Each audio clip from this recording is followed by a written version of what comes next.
नमस्कार दोस्तों। पिछली वीडियो में हमने अपा देवता फील्ड के बारे में जाना और समझा। अब नेक्स्ट हम बढ़ते हैं नॉर्थ ईस्ट के दूसरे देवता फील्ड जो हैं आपवत्स। आप अपावत्स या बहुत से लोग इसे अपावत्स। देखिए अब ये क्या करता है, इसके क्या एट्रीब्यूट्स हैं, ये क्या करता है हमारे घरों के अंदर फेस कर। जैसे हमने आपा को समझा, आपा क्या था? चैनलाइजर था, डिस्ट्रीब्यूटर था, और हमारे काम को आगे बढ़ाने में, हमारे टू डू लिस्ट बनाने में, हमें डिटेलिंग में काम करने में समझ में आता है कि हमने कोई ग्रोसरी स्टोर खोला तो ग्रोसरी स्टोर के अंदर क्या क्या चीजें होंगी, हमने कोई हैंडलूम की शॉप खोली तो उसके अंदर क्या क्या होगा, हमारे घर के अंदर किन किन चीजों की रिक्वायरमेंट है, कैसे काम चैनलाइज होगा, काम वाली कितने बजे आएगी, ये सारी चीजें जब हम कहते हैं कि चैनलाइज करना काम को। और बड़े लोग इसीलिए कामयाब होते हैं क्योंकि उनका जो कार्य है वो चैनलाइज्ड होता है। ऐसे ही जब हम आगे बढ़ते हैं तो आगे एक नेक्स्ट देवता फील्ड है आपावस्त। अब ये क्या करता है? ये आपका पैसा, समय, दोनों चीजें बचाने में हेल्प करता है। अब यहां पे आपावस्था में, आपा में हमने क्या पढ़ा कि डिटेलिंग बनाना, डिटेल या मेन्यू बनाना। अब सिंपल सी बात है, मेन्यू तो बन गया, उसमें दाल मखनी भी आ गई, उसमें कढ़ाई पनीर भी आ गया, उसमें गोभी मसाला भी आ गया, उसमें नान, रोटी, चावल, सैलेड, सारा कुछ मेन्यू के अंदर आपने डाल दिया। अब उन चीजों को बनाने के लिए, एक शेफ आपको लिस्ट देगा। शेफ आपको लिस्ट देगा, 1 केजी दाल, 1 KG paneer, 1 KG vegetables, XYZ, ऐसी एक लिस्ट तैयार करके देगा। अब वो लिस्ट के अंदर क्या होगा?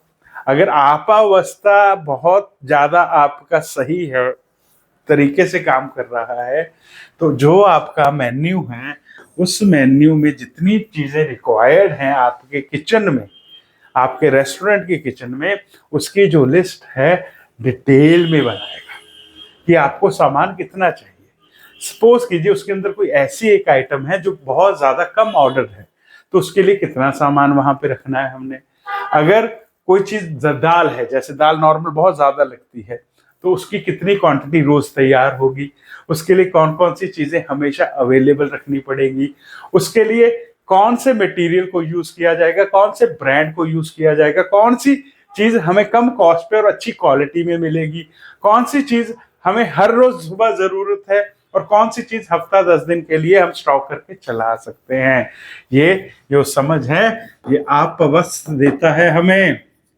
ये हमें डिटेल जो हमने आपा पे बनाई, उसके आगे और डिटेलिंग कैसे की जाती है वो हमें हेल्प करता है। ये एक्चुअल में क्या है? कैरियर है, मतलब ये हमारे आगे लेकर जाता है। कैसे लेकर जाता है? आपने सपोज की हैंडलूम की दुकान करनी है। अब सपोज कीजिए जितनी भी हम चीजें पढ़ रहे हैं और पेपर पढ़ रहे हैं, हमने सोचा कि हमने फैक्ट्री लगानी है, हमने पहला स्टेप उठाया, हमने जगह देखी, हमने लैंड देखी, हमने किस चीज की फैक्ट्री लगानी है उस चीज को लिखा। अब आपावस्था में हमने क्या किया?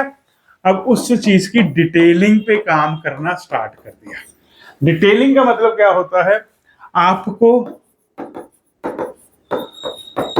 कितना फंड चाहिए, पैसा चाहिए, आपा ने बताया कितना चाहिए, डिटेल में। लैंड इतने की आएगी, मशीनरी इतनी की आएगी, कॉस्टिंग ऑफ मैन्युफैक्चरिंग इतनी की होगी, ये प्रोडक्ट बनाया जाएगा, ये रॉ मटेरियल होगा, ये लेबर होगी, वो डिटेलिंग आपावस बनाता है। उसमें समय कैसे बचाया जाए, दूसरी बात कि आप अपना समय कैसे बचाओगे, आप किससे कनेक्ट होगे कि वो आपका काम करके दे।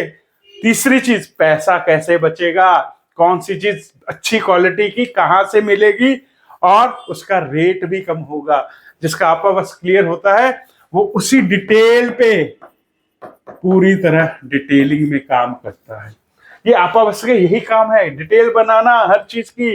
वो तो चैनलाइज करता है, डिस्ट्रीब्यूट कर देता है काम को, लेकिन उसके आगे के पैरामीटर्स को सेट आपावस्था करता है।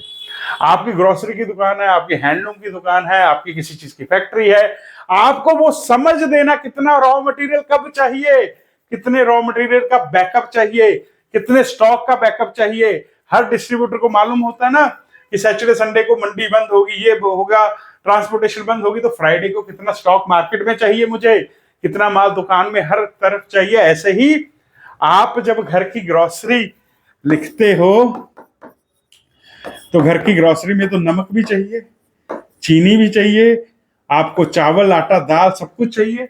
लेकिन चीनी तो आप 5 kg लेके आते हो, क्या नमक भी 5 kg लेके आते? नहीं, नमक 1 किलो लेके आते हैं। क्यों?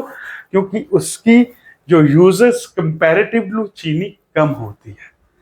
चावल दाल जो चीज ग्रोसरी लंबा चलने वाली है, आप उसे ज्यादा रखते हो। लेकिन क्या जो सब्जी लेके आते हो, ग्रीन वेजिटेबल्स, वो 1 महीने की इकट्ठी लेके आते हो? नहीं, हर 3-4 दिन बाद आप उसे रीस्टॉक करते हो। क्या फ्रूट्स जो बच्चे या आप खाते हैं, क्या आप उन्हें रीस्टॉक करते हो या 1 महीने का इकट्ठा कर लेते हो?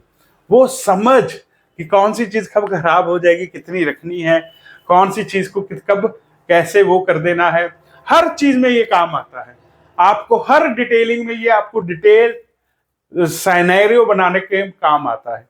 अब कोई बंदा नया है, कोई बंदा नई फैक्ट्री लगाना चाहता है, उसके लिए भी ये सेम प्रोसेस है। जिसकी फैक्ट्री चल रही है उसके लिए भी ये सेम प्रोसेस है। क्योंकि आप जब कोई भी गोल सेट करते हो, कोई भी टारगेट सेट करते हो, आप हमेशा क्या करते हो? डिटेल बनाते हो।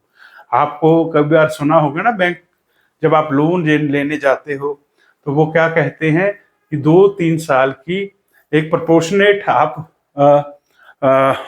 बैलेंस शीट बना के लेके आइए, जिससे हमें मालूम हो कि आप कैसे ग्रोथ करोगे। अब वो ग्रोथ का जो सिस्टम है, वो ग्रोथ कैसे होती है, वो आपको आपावस्त बताता है कि जब मैं ऐसे ऐसे राइज करूंगा, डिटेल में काम करूंगा, स्टॉक को रीफिल करके रखूंगा, कौन सा स्टॉक ज्यादा चलने वाला है उसे ज्यादा मंगवाऊंगा, कौन सा स्टॉक कम बिकता है उसे। अगर आप देखिए आपावस्त खराब हो, 2 चीजें हैं, एक है मैगी 10 रुपए वाली, एक है मैगी 20 वाली। इसमें 1 पैकेट होता है, इसमें 2 पैकेट्स होते हैं, एक है मैगी 40 वाली, इसमें 4 पैकेट होते हैं। अब as a distributor, as a दुकानदार, एज अ होलसेलर आपको समझ है कि ये 10 वाला पैकेट सबसे ज्यादा सेल है, तो आप 10 वाले पैकेट की जो सेल है उसे कम स्टॉक रख रहे हो और ये ज्यादा रख रहे हो, तो क्या आप कामयाब हो पाओगे? वो समझ नहीं आ रही ना आपको।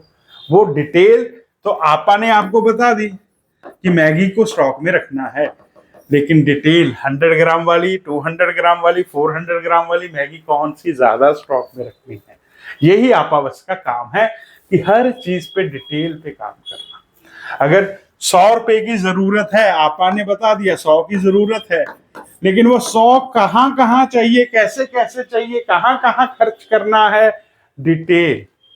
पैसा नहीं ला कर देता, ये सिर्फ डिटेल बनाता है कि आप उस पैसे को कैसे बचा सकते हैं, समय को कैसे बचा सकते हैं। बहुत सुंदर हैं ये 45 देवता।